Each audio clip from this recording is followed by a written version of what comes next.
Welcome.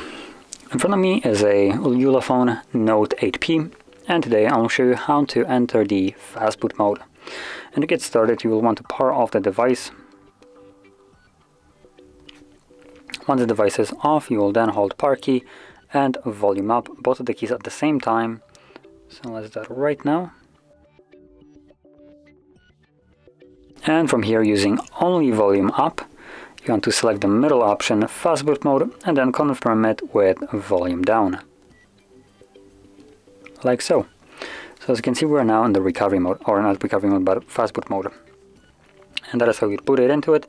And to leave this mode, I believe all we need to do is hold power key till the screen turns off.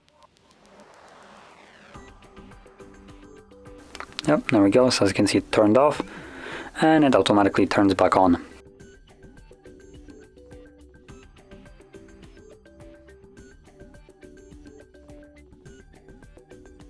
And as you can see, we're now back in Android. So, if you found this very helpful, don't forget to hit like, subscribe, and thanks for watching.